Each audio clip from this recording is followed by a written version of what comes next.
جب بچوں کو اگنور کرتے رہیں گے، خود نماز پڑھ رہے ہیں، بچوں کی پرواہ کوئی نہیں، کون سی نماز پڑھی ہے، کون سی نہیں پڑھی، کیوں نہیں پڑھی، کوئی اس میں اکاؤنٹیبلٹی نہیں، احتساب نہیں، چیک اینڈ بیلنس نہیں، آپ کیسے توقع کرتے ہیں کہ آپ کا بچہ جو ہے وہ اچھا ہوگا اور آپ اپنی قبر کی تیاری بھی کر رہے ہیں؟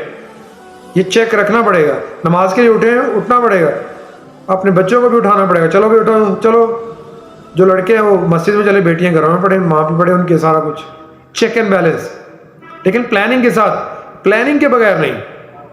کچھ لوگ کہتے ہیں کوئی نہیں، قسمت میں لکھا ہوگا تو اولاد ٹھیک ہی ہوگی، میں تو اچھی کوشش کر رہا ہوں، یعنی حلال رزق دیتا ہوں بس.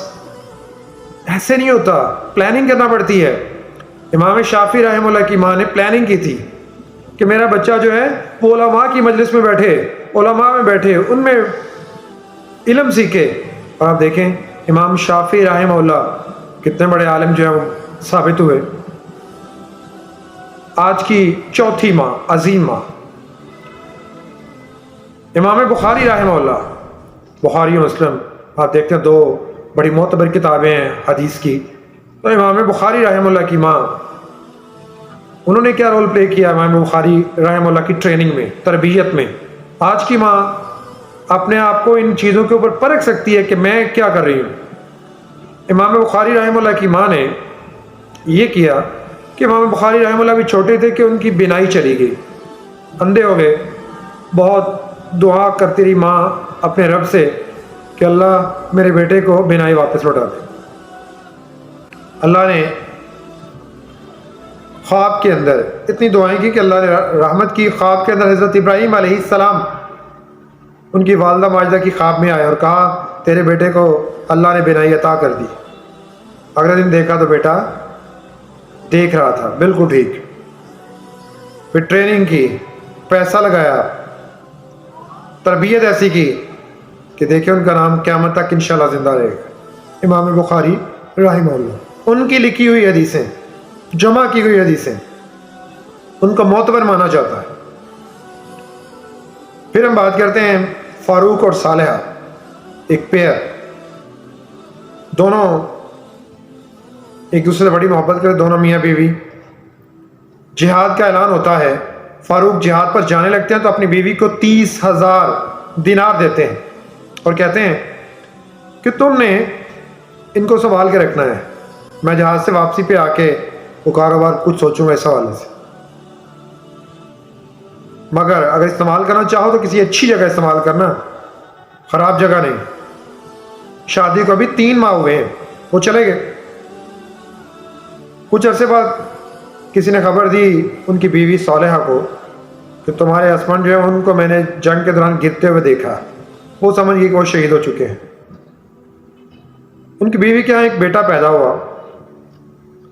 اب بیوی نے وہ 30,000 دینار بیٹے کو عالم بنانے کے لیے خرچ کر ڈالے. ذرا غور سے سنیے گا، آج کی ماں بھی غور سے سنیں کہ ایمان کیا ہے، اسلام کیا ہے، علم کیا ہے، ٹریننگ کیا ہے، تربیت کیا ہے. وقت نکالنا پڑتا ہے، پیسہ لگانا پڑتا ہے، سمجھداری کا مظاہرہ کرنا پڑتا ہے. انہوں نے وہ 30,000 دینار اپنے بیٹے عبد الرحمن کے اوپر لگا دیے. 30 سال بعد، حالانکہ فاروق زندہ تھے، وہ فاروق واپس لوٹے تو پہلے مسجد میں گئے، 2 رکعت نماز پڑھی تو دیکھا کہ مختلف علماء جو ہیں وہ درس دے رہے. وہاں شیخ عبد الرحمن کا درس فاروق کو بڑا پسند آیا. گھر پہنچے تو گھر آ کے اپنی بیوی سے بات کی، ملے، بیوی بڑی خوش ہوئی. کہا میں نے تمہیں 30,000 دینار دیے تھے، وہ کہاں ہیں؟ میں سوچ رہا ہوں وہ بزنس کو کاروبار کچھ کروں. انہوں نے کہا وہ تو خرچ ہو گئے. کیا خرچ ہو گئے؟ تم نے کہا خرچ کر ڈالے. بیوی کہنے لگی آپ بے فکر ہیں، میں نے اچھی جگہ خرچ کیے. آپ مسجد میں گئے تھے؟ ہاں گیا تھا. وہاں لوگوں کو درس دیتے ہوئے دیکھا، علماء کو. کہا ہاں. کہا سب سے اچھا درس تمہیں کس کا لگا؟ کہا عبد الرحمن نامی ایک عالم تھے. کہا وہ تیرا بیٹا ہے. فاروق بہت خوش ہوئے، اپنی بیوی پر بھی اپنے اللہ کا شکر ادا کیا کہ میری بیوی نے وہ 30,000 دینار کسی غلط کام میں ضائع نہیں کیے، میرے بیٹے کی ٹریننگ کی. اس لیے آج کی ماؤں کو یہ پیغام ہے، وقت دینا ہوگا، کہ یہ نہیں کہ ان کی تعلیم اچھی ہو اسکول کی، ان کے لباس اچھا، ان کا کھانا پینا اچھا، انہیں بر وقت ساری چیزیں ملیں، ان کی روحانی ٹریننگ، دینی ٹریننگ یہ بہت ضروری ہے۔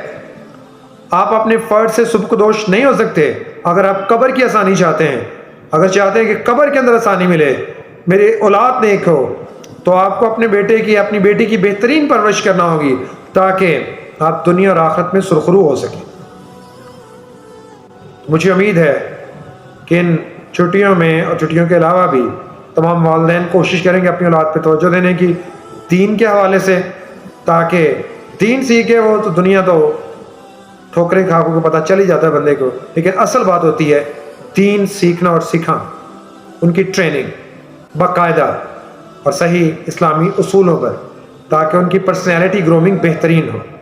میرے چینل اے کیو میڈیا کو لائک کیجئے، سبسکرائب کیجئے اور دیکھتے رہیے اے کیو میڈیا۔ آپ کے ذہن میں کوئی سوال ہو، if you want to ask any question, تو آپ میرے چینل کی وساطت سے مجھ سے پوچھ سکتے ہیں۔ ٹل نیکسٹ ٹائم، اٹس اللہ حافظ۔